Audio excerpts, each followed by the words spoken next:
It takes a small brick to form a wall.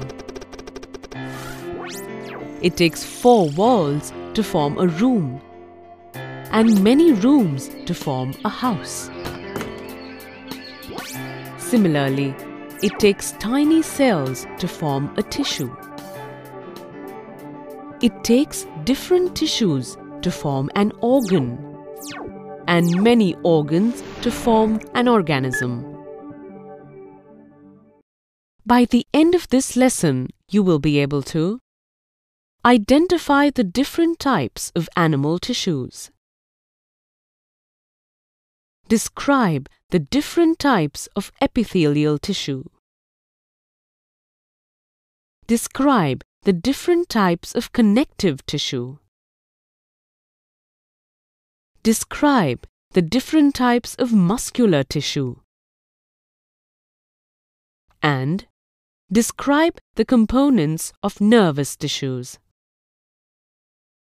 Animals move around in search of food, shelter, and mates. They consume more energy compared to plants. So, unlike plants, most animal tissues are living tissues. The animal body is made up of different types of tissues: epithelial tissue, connective tissue, muscular tissue, and nervous tissue. Let's look at each tissue in detail. Epithelial tissues form a protective layer for organs. They act as a barrier to keep the different body systems separate. Epithelial tissues are of different types depending on their shape and function.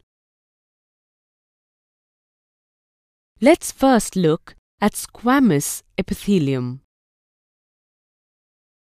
Squamous epithelium has flat and thin cells.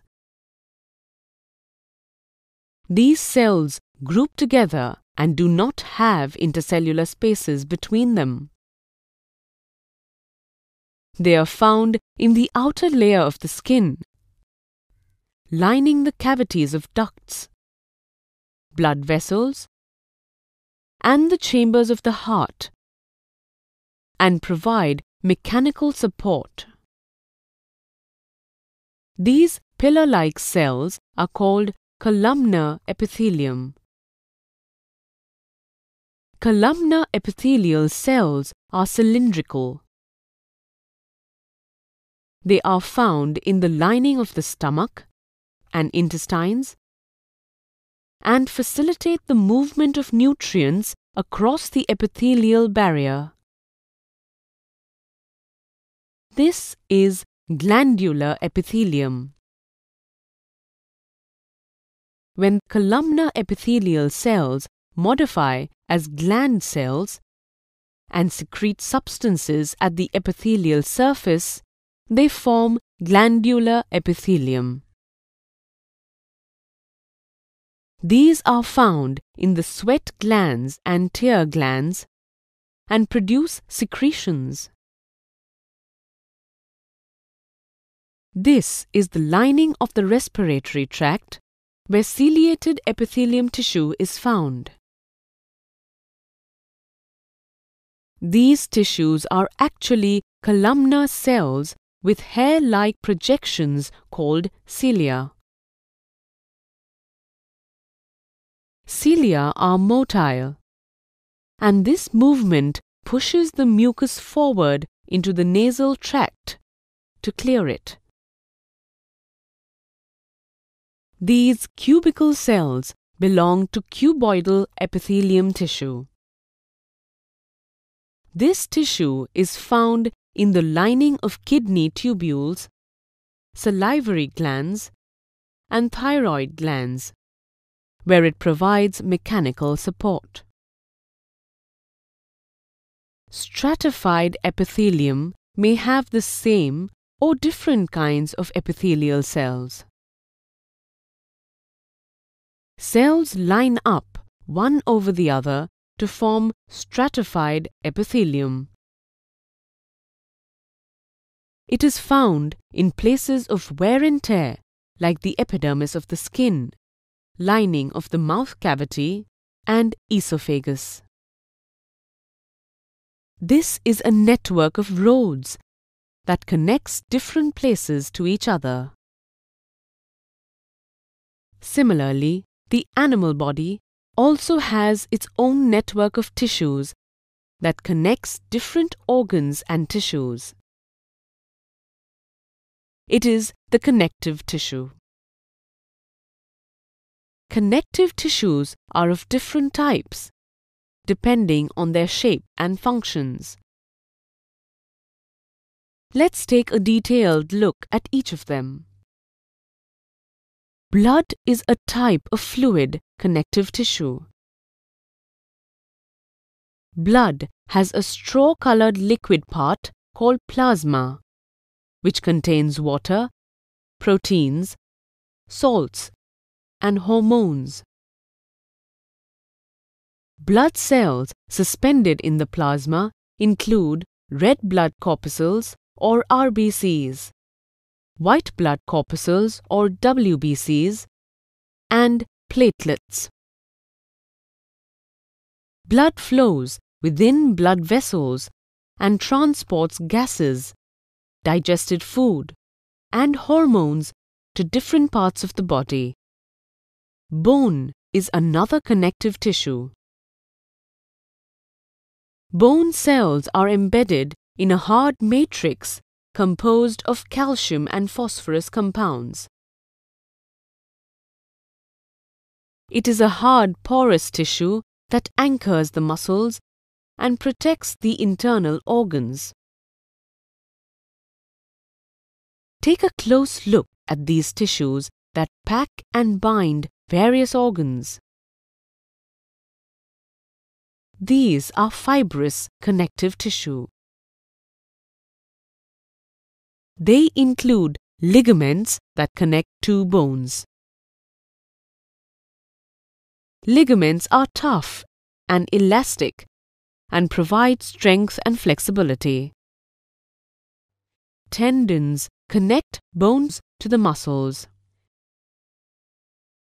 Tendons are tough and non-elastic and provide great strength and limited flexibility.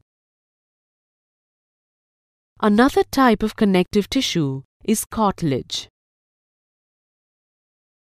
Cartilage has widely spaced cells suspended in a matrix of proteins and sugars. It is found in the nose, ears, rings of the trachea, and at the end of long bones to give flexibility. Take a look at these irregular shaped cells. They are areolar connective tissue that fills the space inside organs and supports them. Such tissues are found between the skin and muscles and around blood vessels and nerves. Here's a look at the adipose connective tissue. Cells of this tissue are filled with fat globules. It is found below the skin and around internal organs like kidneys and acts as an insulator. Animals can move because of the elasticity and flexibility of muscular tissues. Muscular tissues have elongated cells called muscle fibers. Muscular tissues are of three kinds: striated muscles, unstriated muscles, and cardiac muscles. Striated muscles are cylindrical, unbranched, and multinucleated. Each muscle fiber has dark bands alternating with light bands called striations. These muscles help us move our limbs and lift weights at will.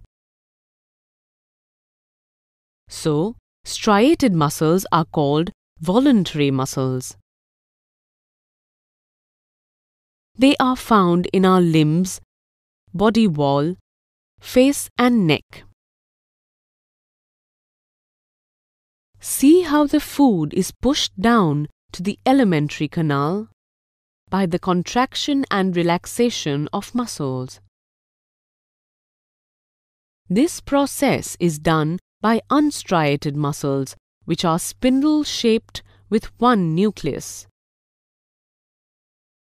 They do not have striations and are called smooth muscles.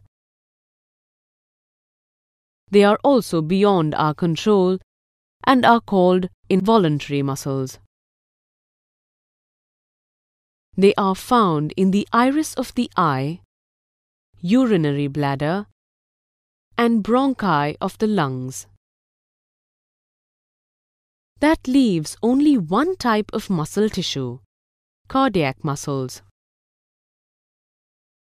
Cardiac muscles are branched, cylindrical fibers with a single nucleus.